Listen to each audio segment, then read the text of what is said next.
discussing, every time I discuss with this friend, but something happened. I come from a king family.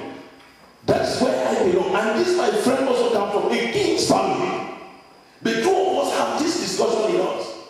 But something happened along the line that I even brought me to Europe. I may not understand it. I don't want to go far for my testimony. He said, but when I came here, after 11 years, when I went back to Africa, I realized that my friend had become a king. Because the father died, he took over the position. When I came, people told me that, his name is Peter. They said, you can never even touch him again with his hand. When I arrived, I saw him. I said, come. People were doubting. He came. I said, back the car. The car in front, they have 2 brooms and all this African king, and he has respect. He came and met me. I took him in my room. I put him down. I said, as you decided to be a king, now I want to teach you. I started teaching this man.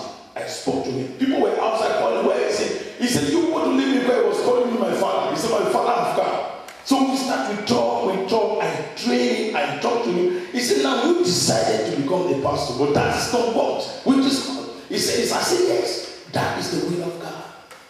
Amen. You see, when I came to understand the whole of this issue, then when I came, I got this revelation unto me that God started speaking unto me. He said, I will not want you to be a king inside your own people. I want you to be a king all over the world. And that was the word I got. And that was the word I stood on top of that word. Hallelujah. That one I came to understand. I said, Father, how long? He said, but I have been training you for so many years. And I came to realize that it was true. Because when I tell you the places I have gone in and come out, if people go where they never came out. They never came out. The accident I've got, that people, not they touch me, but the other people, they have to go somewhere. But I came out. I came to understand that God has been perfecting me every day, guiding me every day because of this work. Amen. You see, when you came to understand, when you understand such things, you will know that God has been preserving you for his ministry. And when you reach at this level, you came to understand that, why me? I'm not preaching. Amen. I just share a little bit of myself. Hallelujah. You see, when we talk of a disciple, it is a question to ask yourself, who is a disciple? You see, let us not go back and forget about our tema. Say, who is a disciple? Which means, when you go down to the Bible, you will understand that Jesus said, he said, the disciple is somebody who laid down himself to his master. You lay down yourself to your master to learn. Being a disciple, you should really understand to have an aim of being a disciple. You lay down to learn, to become like him. You see, when my brother was sharing something, he said, when it comes the time that I got the word that this big man of God told me, you will be like me, I laughed about it. He said, because being a disciple, you have to be your master. Because if your master trains you, he wants you to know, like him and more than him. In the classroom, you have your teacher will train you today. Some people are here, we have doctors, we have with all type of degree, but your teacher never have a doctorate degree. Your teacher in the primary school, some in the secondary school have no doctorate degree. They have nothing. Some of them come out with a normal first or second school living certificate or what, and then they have the opportunity to become a teacher. And they taught you. And you never forgot it because that person taught you. But today, you can be an engineer, you can be whatever thing you have now, because you know more better than him. Why? Because you lay yourself. You surrender the whole of your life to learn. And that's why Jesus said, what? He said, a disciple, a servant can never be more than his master. That doesn't mean that if you become a master, you become higher, you will look your teacher very low. No, sir. It doesn't mean that. You see, when we came to understand such a that as a disciple is someone who goes for learning to become accurate, to become perfect. Hallelujah. You see, when we go in, we understand that there are some conditions of the disciples. And when you learn and when you speak with me to understand the condition of a disciple, then when anytime you will understand that you are a true disciple. Amen. I'm not saying that you're not a true disciple, but you can think about it yourself. It's something to think about it yourself. Amen.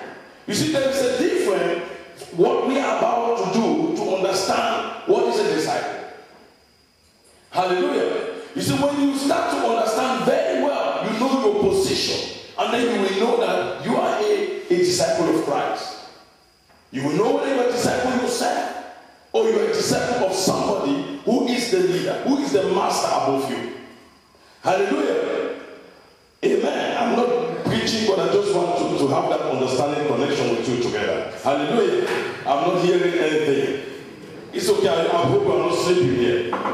We are listening. Amen. God bless you. So, I'm not preaching, but at least we say hallelujah to us being one accord. It's a confirmation. I'm not preaching. I can preach also. Hallelujah. Amen. God bless you. You see, when it comes a time, you understand a disciple, you have to bear the cost. You see, there is a privilege for you to become a disciple, but there is a cost. You have to pay for it. You see, when we talk of privilege is sometimes the Englishman give a definition of a privilege, which is something which is free. You have a privilege to have anything you have. It's free. Privilege is free. It's work, which means plus minus zero. So you don't work for it. You have a privilege. You don't have any cost. You just have a privilege. But you see, sometimes when I think about this word, I want to kill this word sometimes when I hear about it, privilege. I get to understand very clearly that privilege is not something free. Privilege comes with cost. So when you understand the word privilege, you must understand there is a cost inside before you can say, I have a privilege. Being here today, you can tell me that it's a privilege to find yourself here today, but you have paid a cost, you have paid a price to be here. And that's what we use this word privilege. You see, sometimes when Obama won this election, he made a statement. He said, thank you, the American people, to give me this privilege to become your president. And when I thought about this speech, I came to understand that he suffered very well before being a president. He spent all his life, even if there was an attempt to put him down, to finish with his life. But at the end, he made this wonderful statement. Hello? He made this wonderful statement, and that is a disciple. A disciple is somebody who has to accept the cost to have that name, a disciple. A disciple does not mean you can read the Bible. It does mean that you can go to the Bible school, in all type of Bible school, and you stand to be a disciple. You can be a convert. You can be a convert. That is a good thing. It's no problem. You can be a follower of Jesus. You can be a convert. But when you take the decision to become a disciple, you must understand that there is a cost you have to pay for it. You have to pay for it. And that is very, very important that we should keep in mind. I read one book, and you see, when I understand something there, and I was laughing about this, what I read in this book. And this man wrote, he said, about a pregnant woman. He compared it, a convert and a disciple, as a woman who is pregnant to put the child to birth. And the man just said, he said the woman was pregnant, and when he was about to put the child to bed, he felt pains. And when he started to cry, he asked the nurse, he said, I hope this is the end of my pain. And then the nurse have to laugh. He said, no. He said, this is the beginning of the pain you have. He said, you have more 18 years to take care of that child. You have more 18 years. So the woman thought that it's over. The pain is over for the 9 months. You see, but the child that will come, you have to live for 18 years. And that is the work of a disciple. Before you take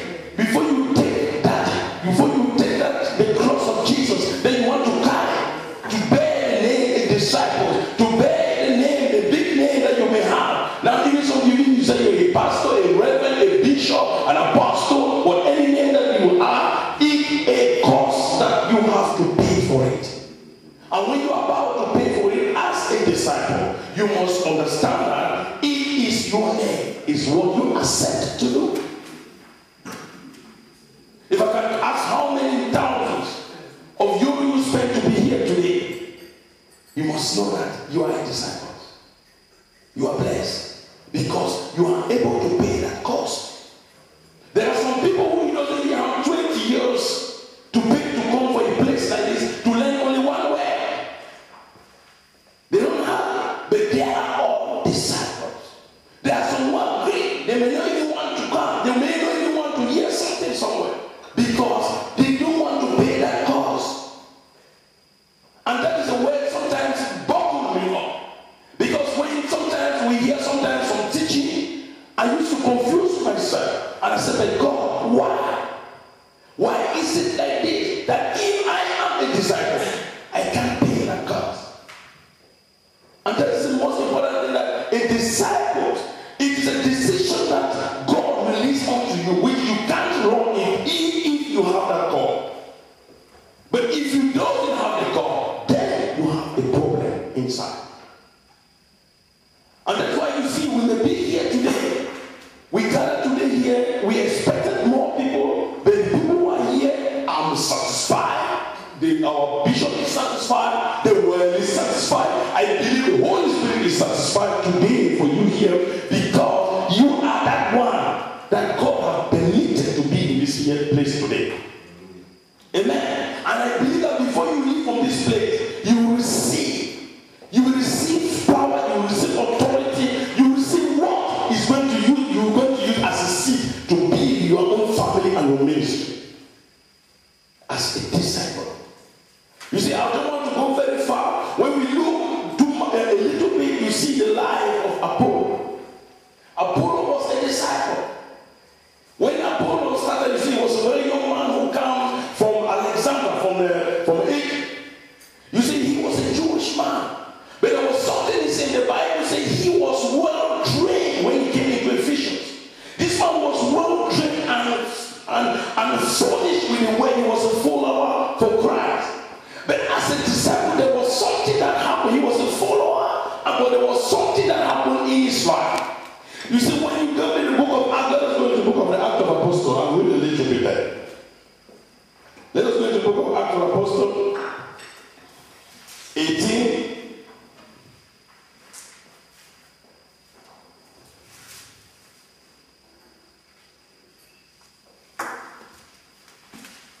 We read from 24. Are we there? He said, he said, and a certain Jew named Apollo, born at Alexander. This man was an eloquent man. Hallelujah. They say he was eloquent. I read from the King James Version. He was an eloquent man and mighty in the scripture. Came in Ephesians. This man was instructed in the way of the Lord and being what? Fervent in spirit. Hallelujah. He spoke and taught diligently the things of the Lord. He said this man was eloquent. He was mighty. He studied the Bible. He knew the word. But there was something that was lack in the life of Apollo.